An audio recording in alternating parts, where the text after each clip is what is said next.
Urip ning desa iki ora usah khawatir beras larang. Selain akeh makan makanan alternatif, juga akeh cara alternatif kowe gen ora kelaparan urip ning desa.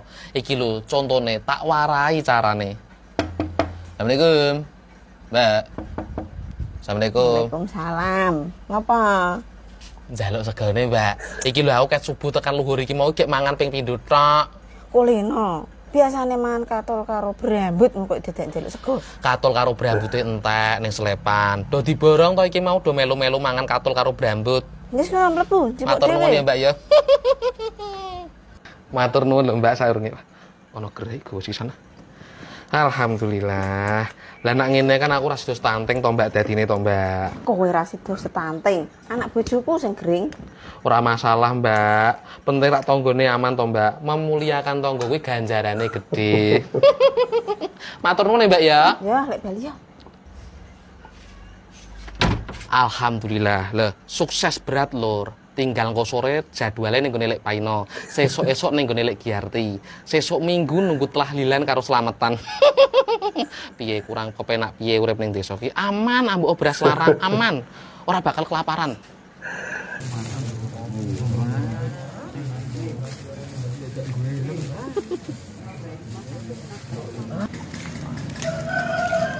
Assalamualaikum. Alhamdulillah bali berkatan meneh. Cara alternatif hidup di desa selama beras larang gitu lho. Lho, ya ta? Alhamdulillah iki mau jatahe mau retok siji lho aku lur, tapi ngomong ki ora oleh dadine dikai sijine lho. Dadi oleh loro lur. Piye? Cerdas to aku.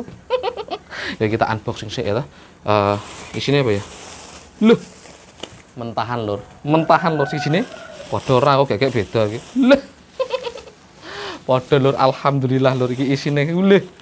Snack ana ndok tentune lho sing dadi pembicaraane masyarakat. Piye? Larang nggonmu? Hah? Wong desa iki lho. Delok ana kaya ngene mur dibagek-bagekke beras kaya ngene iki lho. Beras larang iki tetep slametan. Tetep berkatan, tetep tahlilan, yo tetep ngrasani tanggane. Ya, alhamdulillah. Sesuk garek golek sarapan gone tangga, apa? Awane engko golek makan siang gone sedulure, apa? Akhir bulan galek nunggu cairan BLT karo PKH. Alhamdulillah. Mbak tuku beras, saiki sekilo piro, Mbak? 15.000. Larang men beras. Nek sing pengen murah katul. Katul piro, Mbak? 3.500. Wis ora apa-apa, Mbak, katul 5.000, Mbak. Oh iya. Urip ning desa iki penake ngene lho, Lur. Ora khawatir beras larang, akeh makanan pokok alternatif. Iki lho, contone katul. Sementara beras larang iki keluargaku arep tak buburke katul kok, Lur. Ya, Mbak ya? Iya, iki mak katul malah gisine akeh. Hah, apa, Mbak? Ya iyalah. Lah buktine? Lah kae pitik mentok lemu-lemu, mentok cepet ngendok. Oh, wah ya cocok iki mencegah aku stunting ya, Mbak ya. Iya, betul. Wah, kudu maratuwaku karo bojoku ha iki. Ya wis, Mbak, katule tambah meneh 5 kilo karo berasnya 3.000 wae gawe ngoplos ya, Mbak ya. Oh iya, lah kok ngira temen berase? Ora apa-apa, Mbak, gawe nyicil BRI barang ya duwite. Oh iya. Matur nuwun ya, Mbak ya. Nggih, Nggih. sami-sami. Oke, ditimbang ya, Mbak ya. Ya. Wis. Bedane urip ning kota karo ning desa kuwi lur, nak ning kota tidak saling kenal dengan tetangga, tapi nak ning desa ora trimo kenal. Bahkan apal saaib-aibe ning di panggonan utange, kadang sisan diitungke dosa-dosane. Tapi urip ning desa kuwi ora ana polusi udara. Paru-parumu aman, Besti. Anane mung polusi omongan tetangga, atimu sing eman-eman.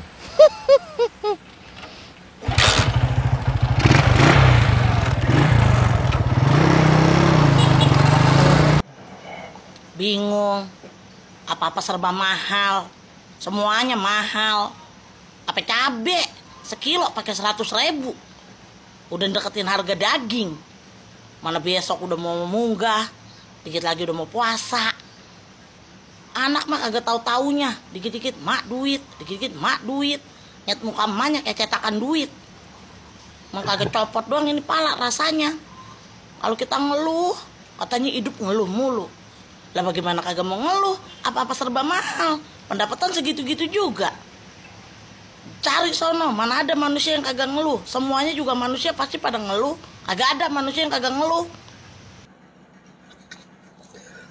Betul Bu, saya setuju dengan apa yang disampaikan oleh Ibu ya. Tidak ada manusia yang tidak mengeluh ya.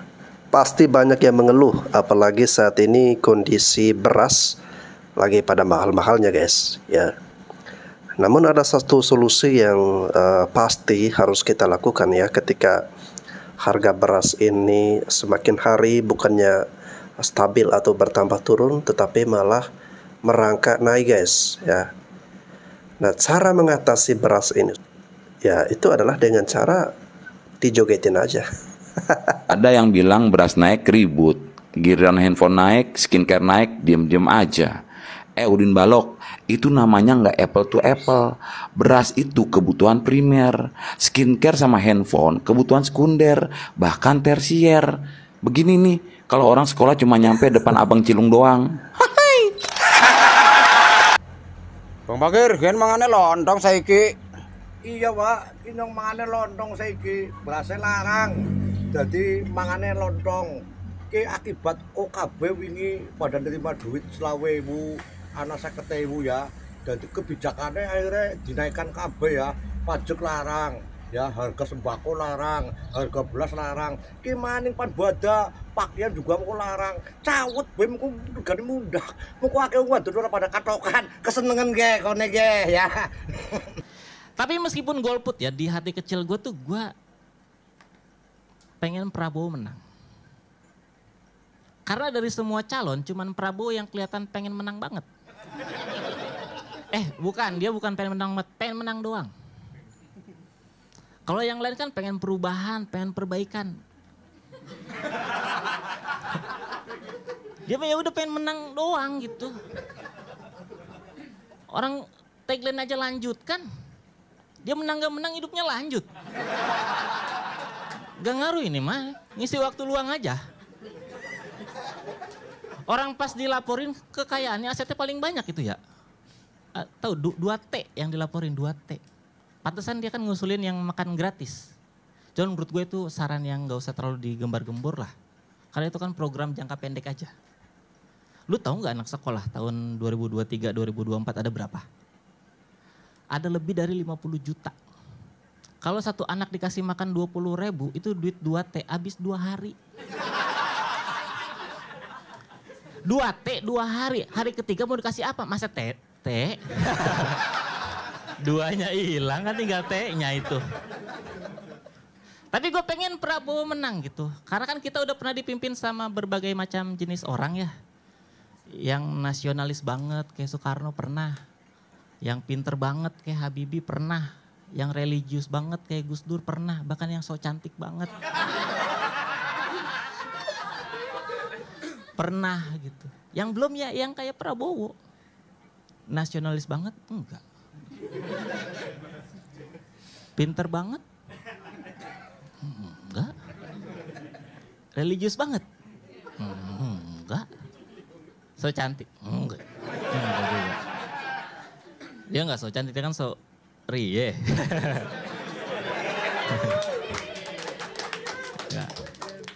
Paling yang mendekati ya, Presiden Indonesia yang mendekati dia tuh paling SBY doang.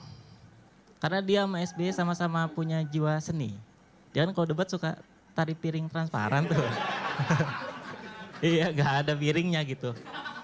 Emang harus gak ada karena kalau ada piringnya kan bisa jatuh itu. Mending gak ada, jadi yang jatuh cuman harga dirinya udah. Pengen gue Prabowo menang gitu. Kita pernah dipimpin sama pemimpin yang dari awal kita suka banget. Kayak Jokowi. Dari awal kan semua orang hampir suka gitu. Kecuali Prabowo ya. Iya. Hampir semua orang suka gitu sama Jokowi. Tapi ujung-ujungnya kita jadi agak gak suka juga gitu sama dia. Nah sekarang ada kesempatan kita bakal dipimpin sama orang yang dari awal kita gak suka. Siapa nonton di akhir-akhir kita jadi kebal. Dari awal udah gak suka gitu. Bener berarti gak sukanya. Tapi banyak orang khawatir kalau Prabowo jadi presiden nanti bakal rusak gitu negara ini. Padahal belum tentu tahu. Amerika tuh pernah punya Donald Trump. Sekarang masih jadi Amerika itu. Iya kan, santai aja gitu. Dia nggak disukain sama rakyatnya dulu, tapi bukan cuman nggak bagus ya. Tapi ada juga pencapaiannya gitu. Donald Trump itu satu-satunya presiden Amerika yang pernah datang ke Korea Utara salaman sama Kim Jong Un. Nggak ada ekspektasi itu loh. Nah siapa tahu nih. Kalau Prabowo jadi presiden akan ada hal-hal yang di luar ekspektasi akan terjadi. Nggak tahu kan lu? Jangankan lu, dianya aja nggak tahu. Belum mikir sampai sana dia. Baru sampai menang gitu. Tapi siapa tahu dia jadi presiden akan ada hal-hal yang luar biasa terjadi gitu. Kayak Prabowo jadi presiden, Ahok sama Anies salaman. Buat ngancurin dia. Terima kasih, gua Ridwan. Selamat malam. Satu hal yang saya suka dari Pak Jokowi ini adalah di masa pemerintahan beliau, ya, pembangunan itu sangat terasa, guys, ya. Terutama bagaimana perhatian Pak Jokowi ke daerah-daerah timur, ya, terutama di NTT, di Papua, di Maluku, ya, Indonesia Timur lah. Itu benar-benar diperhatikan oleh Pak Jokowi, ya. Pembangunan begitu masif, ya, infrastruktur begitu gencar dilakukan atau dikerjakan, ya, sehingga pelan-pelan kita bisa melihat mulai nampak pembangunan yang merata dari Sabang sampai Merauke, ya. Namun, ya, ada satu sisi, ya, di akhir jabatan beliau yang saya pribadi sangat menyayangkan itu, yakni kita melihat ada ambisi di dalam diri beliau, bagaimana cara mempertahankan kekuasaannya, ya. Karena gagal untuk maju 3 periode karena Ibu Mega tidak mengizinkan, lalu kemudian memberikan restu kepada anaknya untuk menjadi wakil dari Pak Prabowo, yang sebenarnya menurut saya itu tidak masalah, ya.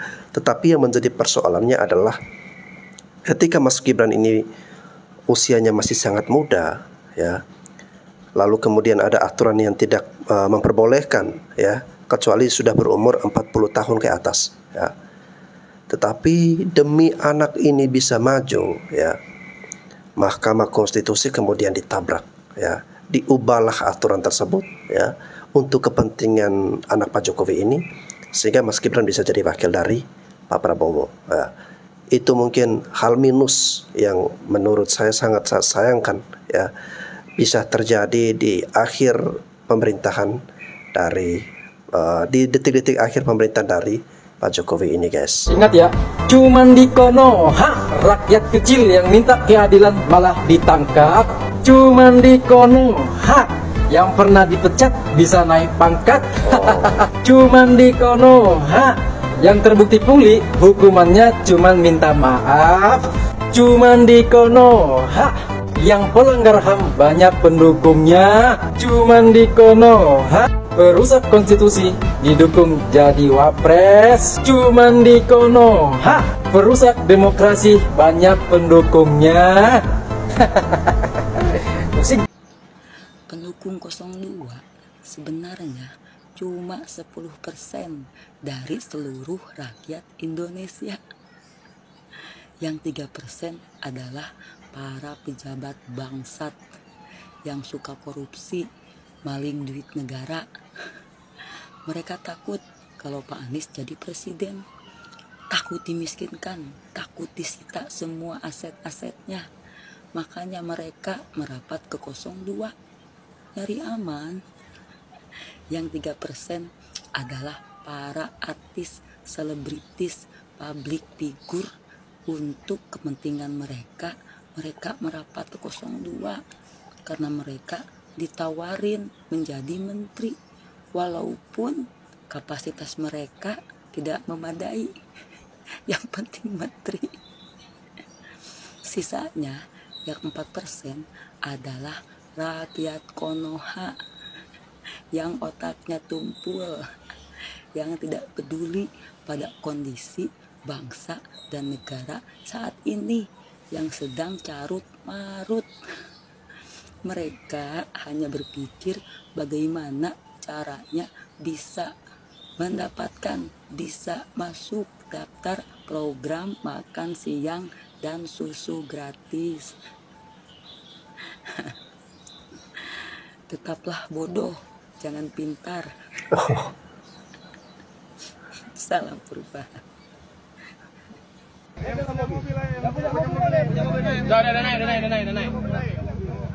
Hanya di era Jokowi kemarin ada markas TNI digunakan sebagai gudang motor curian. Sekarang ada polisi jadi penadah. Barusan aja ada TNI dipecat, dinaikin pangkat bintangnya. Hanya di era Jokowi. Serem. Pak Janggarmu wis keok, ndak masalah. Kalah menang dalam sebuah kompetisi itu biasa ya. Toh Pak Prabowo juga sudah berkali-kali kalah dalam Pilpres. Biasa aja. Yang kami perjuangkan atau yang saya suarakan saat ini bukan lagi kemenangan Pak Ganjar karena Pilpres sudah selesai. Tetapi saya sedang menyuarakan bagaimana Indonesia ini bisa berjalan di atas konstitusi, di atas undang-undang yang sudah kita sepakati sebagai landasan bernegara gitu ya. Nah, kekuasaan saat ini dipimpin oleh Joko Widodo, namanya presiden kita masih ya. Dan herannya hanya di negara Konoha ini di mana mahasiswa yang sudah drop out bisa ikut wisuda. Pegawai yang sudah di PHK bisa naik gaji.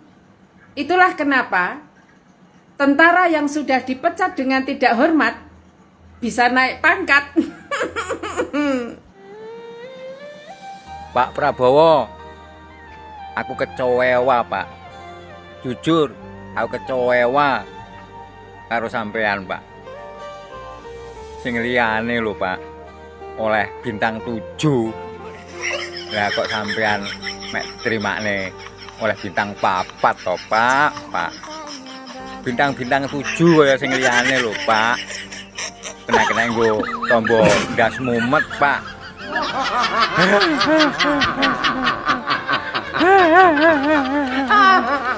Ketika ada menteri Pak Jokowi yang kena korupsi, itu kenapa yang di-highlight itu dari partai mana? Bukan dari Pak Jokowinya, iya nih. Bukan dari Pak Jokowinya yang kita nilai bahwa menteri lu nih korupsi gitu. Nah, buah lu nih gitu kan? Iya. Bener sih. Kenapa? Gua sendiri. Oh iya ya. Baru nggak lah. Seakan-akan menteri dan Pak Jokowi itu terpisah aja. Sebenarnya tan kanan gitu. Iya. Gitu. Kalau gue jadi pemimpin Asan gitu dan lu salah, gue bakal negurin dari awal. Gue apa ya? Nah itulah. Kalau korupsi jadi senjata ya, ditahan-tahan. Baru Pilpres diusut. Wah, iya. Gitu sebenarnya. Jadi tolong ketika menteri itu udah jadi kabinet, seharusnya mindset menteri ini dari partai apa udah hilang. Ya. Karena murni presidensial, ya kekuasaan presidensial. Ya oleh karena itu kenapa juga banyak menteri-menteri yang non partai kan? Iya. Karena memang beda sama DPR gitu. Kalau memang DPR kan memang harus ada partainya lah, kendaraan politiknya. Kalau menteri kan karena tadi beda peraturannya. Lagian menteri itu prerogatif. Betul. Kalau misalnya lu pengen semua menteri nggak ada parpolnya, bisa aja. Nah maksudnya sekarang kan nggak fair dong kalau misalnya ada menteri yang dari partai ini, terus ketika dia korupsi nyalain partainya, terus menteri yang berpartai gimana? Iya. Siapa ya? Iya. Wah dulu nggak sih nggak ada partai masa gitu. Sasaran gua adalah kenapa Pak Jokowi tidak membuat struktur kabinet yang bersih akan KKN. Itu sebenarnya. Tapi kan Bang, harus ada awareness ke sana. Politik maksudnya kan penting katanya. Politik maksudnya kan penting. Saya mau tanya, apa nih? Lagi buat apa di sini? Lagi menyampaikan aspirasi, lagi ngadu. Apa yang salah? Apa yang salah? Harga sembako naik, beras naik, melambung tinggi, semua tinggi, termasuk gaji pertama tinggi. Kita begitu. Tinggi, semua ditinggikan. Bagaimana ini? Harga sembako naik. Naik. Beras dulu, berapa? 10.000, sekarang sudah 18.000. Harga pula. Jadi? Istana bagi-bagi di depan cawe-cawe promosi anaknya. Bagaimana ini jadi? Sebagai presiden ini katanya negara. Maunya apa? Maunya apa? Maunya turunkan harga. Kita nggak butuh PKH, BLT, kita butuh kesetaraan, kesejahteraan, keadilan sosial bagi seluruh rakyat Indonesia. Bukan cuma yang pilih mereka itu. Oke. Untuk rakyat Indonesia, bukan untuk mereka aja, golongan mereka. Oke, thank you. Iya itu, makanya kita turun-turunkan semua harga-harga itu, Pak. Siap. Itu dia.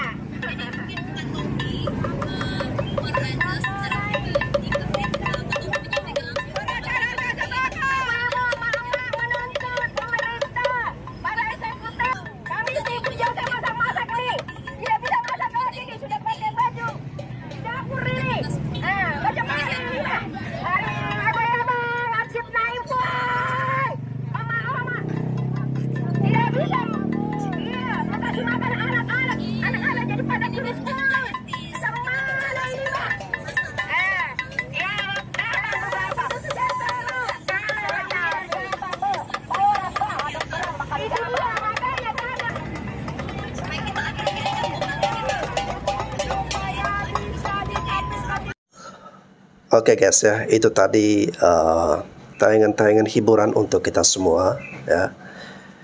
Jadi dalam situasi yang saat ini beras naik ya, harga-harga sembako juga ikut naik, terutama cabai yang sudah mahal saat ini juga ikut naik ya. Dan sayur-sayur di pasar kemarin juga ikut naik juga ya. Ya harapannya semoga Bapak Ibu semua ya bisa pintar-pintar ya membelanjakan, menggunakan duit untuk belanja kebutuhan hariannya ya. Dan kalau untuk pendukung-pendukung Pak Prabowo ya, itu menurut saya sebaiknya jangan mengeluh ya. Menyikapi beras yang mahal ini ya sebaiknya solusinya satu, yaitu joget-joget aja ya. Oke guys, terima kasih. Saya Baston Sebo, sampai jumpa lagi.